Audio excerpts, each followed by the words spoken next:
Hello, welcome back to another video. This one's going to be looking at 5 ways to instantly improve in Counter-Strike 2.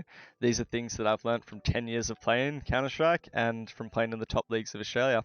I hope they're helpful and hope you guys can find some value in them. The first point you're going to hear me talking about, and you've probably heard me say it before if you watch my other videos, and you're going to always hear me say it, it's just stop complaining. This is specifically, actually in any example, if you're playing team games, solo, pugs, or like duoing, or playing in a party, whatever, stop complaining while you're playing. It literally does nothing but make you look just like a whiny baby, and it's just like annoying, you know? No one really cares. That's what people have to understand. No one cares when you're having a tantrum in game or like you're whinging, someone's so bad, and you've let them know how horrible they are, and you're just like telling them how every play they do is terrible, you know? You, it just looks bad on you, you know? It's just unnecessary. You're playing a pug most of the time, you're screaming at someone, letting them know how horrible they are. That person's probably just come home from working 12 hours in the day, they're playing their one pug of the week, and they're just getting abused. Like, no one it just makes you look silly. I think if you really care that much about the game, then work to improve yourself. Work to figure out ways you can win games more. If you really cared, you wouldn't be like self-sabotaging your team by raging and complaining and crying on mic, you know? Makes you play worse, makes your teammates play worse. Plus, like the reality is, no one cares. Not everything's about you, you know? People don't care if you're upset. It just makes you look whingy and it makes you look like you can't control your own emotions, pretty much. So yeah, first one, probably the most important. Like, stop complaining. No matter where you're playing, no matter what you're doing, or anything, you know, in life. Just don't be that person that whinges all the time, complains about everything, how nothing's their fault, you know? It's just like lack of accountability and it's like lack of emotional control over yourself, you know? So yeah, first one, stop complaining. The second point, people might not want to hear, but they need to. It's to get better and to be, you know, to instantly improve in anything. You need to have discipline. Discipline's so important. So it's like that means if you actually care about something and you want to get better and you're actively trying, you're not just going to hop on every day of the week or whenever you play. You know, you might play 5 times a week. You're not going to hop on all 5 times and just get straight into a game, you know, and it takes you a couple of rounds to warm up. I've heard multiple people say, people I've played in teams in the past, that they need at least like 4 to 5 rounds to warm up, you know, before they play. It's like, what? You're playing the game and you're playing 4 to 5 rounds in that game at a disadvantage because you don't feel warmed up. That's just like insane, especially nowadays in Counter-Strike when it's first to 13 rounds. If you're not hot from the start of the game, you're just playing at such a disadvantage for no reason. You're playing with majority of the like most important rounds of the game, setting up economy, pistol round, like momentum. You're setting yourself up for failure. You're playing without like when you're not feeling hot, you're not feeling 100%. Like why would you do that? Like you need to have a routine that makes you feel in the zone, makes you feel like ready to go from round one. You can't just be like, I'll warm up, I'll get into it. Give me like 4 to 5 rounds. It's like sure, if you want to be casual and you don't really care about the result of the game, that's fine. Do that. Like not everyone has time for this stuff. But like if you actually want to get better and like that's why you're here, then have discipline. It's so simple. 20 to 30 minutes is all you need to like actually be like hot and ready to play and like in the zone. You don't need some crazy routine. You just need to have something to get you into the zone and just something to make you feel hot. Get your wrists moving, you know, you can flick around accurately. You're not just whipping 40 bullets and pistol around, you know? So that's the second one. Have discipline. This will make you so much better and it won't even be close. Every game that you play, you will just be better inherently. And it's like your percentage will go up and like you will just be a better player. You'll be sharper, you'll be more consistent, you make better decisions. It's so simple to do, but like so many people don't do it. Majority of people, I'd wager that majority of people don't have a routine and don't warm up, and they just like get into games and like they play off feeling. At least like from the people I've spoken to. But yeah, it's just like so simple. It's just like have a routine and just like be hot from round one, you know, not from round 5. Third point, I actually saw this in a Steeko video the other day, and I've always believed in this, and I've always like said this to my friends in the past, but it was like nice hearing it from Steeko.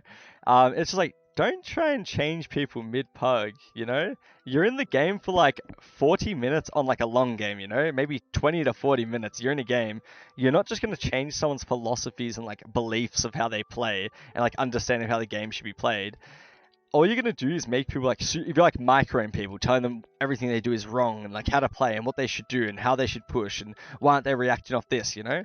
It's not gonna help. All you're gonna do is make them uncomfortable, make them play at a worse level because they're second guessing everything they're doing.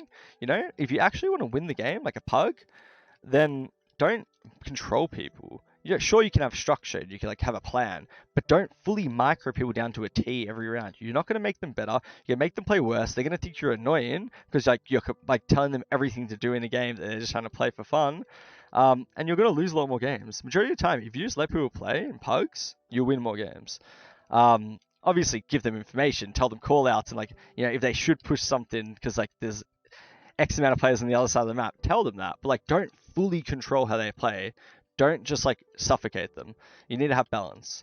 Another thing that goes with that, I've lost my train of thought. All right, my train of thought is back.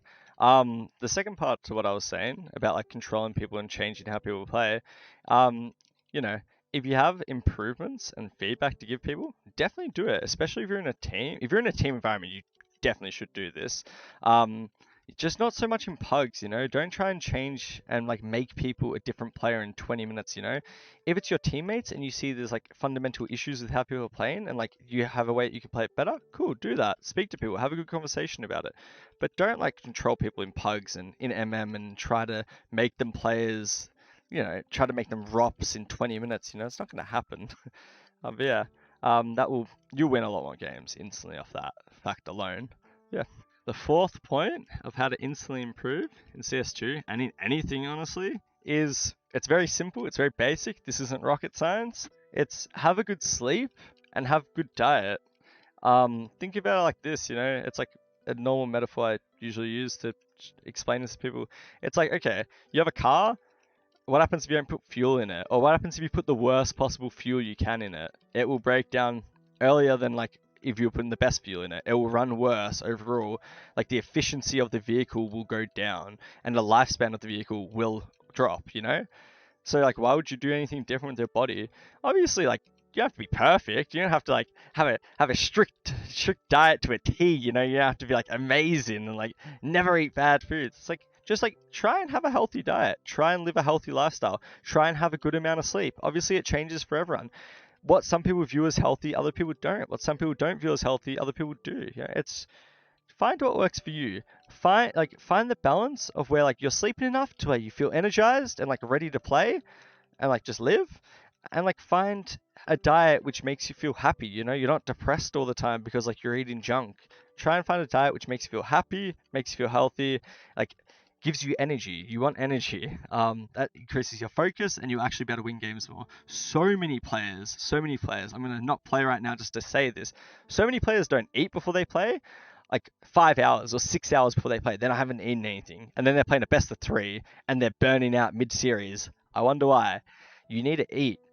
Even just have a snack in between maps. You need to refill your body and give yourself energy so you can run at your optimal performance. You don't want to run at average. You don't want to be just bottom of the barrel, just like survive in the best of 3. You want to be optimal and you want to be sharp throughout the whole thing. You want to feel like super alert. So you need to give yourself the right amount of like nutrition to do so. You need to have the right amount of sleep. You can't just be dead going into prac. You can't be like dead going into the best of 3 on map 1. So tired, you know? Life happens, but you have to do your best to like enable yourself to play your best. That's what this is about, you know? We can always have excuses, but like this is going past that. This is how you will get better and how you can get better and have a better performance. Honestly, it'd be much more efficient if you just had a good sleep and diet than if like you were playing 5 pugs a day, you know? If you had a better sleep and diet and you were playing 3 pugs a day, you'd be playing so much better in those 3 pugs than you would in those 5, and you get a lot more out of that. So yeah, please, good sleep and diet. Don't sleep 1 hour and then play 20 pugs the next day and then wonder why you can't focus and you're super inconsistent, you know? And don't just have like a snack for breakfast and then not eat for 8 hours and then play a best of 3 and then wonder why like you're super inconsistent, you know? It's right there. It's not difficult.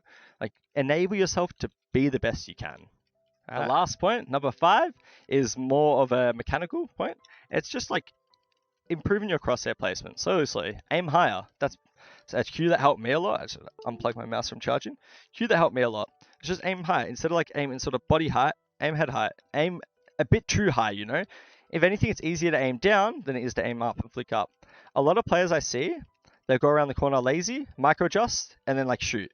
You're missing time, you're missing out on reaction time, you're going into the fight slower than the other person. It takes you half a second to shoot, whereas the other person, if they're aiming properly, is just like auto adjusted on your head, you know? They just go around corner, shoot, pre-aim, shoot. Aim higher rather than lower. You want to be like not... The issue with aiming low here is that you see someone and you automatically shoot. It's natural, right? You're shooting at the body, you're going for 4 to 5 bullets to kill someone. Whereas they're aiming at your head, they shoot, 1 bullet should kill you, alright? You don't want to fall into the trap of just aiming body height and then shooting as soon as you see someone, because it's natural, right? You want to aim head height and shoot like as soon as you see them, but you're already on their head, you know? It would take less time to kill them, less bullets, and like you'll win so many more fights. Just, if you take anything away from what I just said, aim a bit, like if you're trying to work on crosshair placement, aim higher rather than lower. It's fine if you're like aiming way too high on the head, you'll get better at it. You aim a bit lower next time. But you don't want to be aiming too low because then you fall into the trap of like spraying at the body and going for body shots to kill people. Aim a bit too high and then like you flick down, headshot. That's the first point of contact, is the head rather than the body, which will like result in a lot more kills, a lot more headshot kills, and like you will just win a lot more fights. So yeah, those are my 5 ways to instantly improve in Counter-Strike 2. I hope it's helpful, and yeah, let me know if you guys want to see anything else in particular in the future. If you enjoyed and if you're still watching, I'd really appreciate you subscribing. If you're not, definitely will help out for my future videos. And yeah, thanks for watching, guys. I really appreciate it.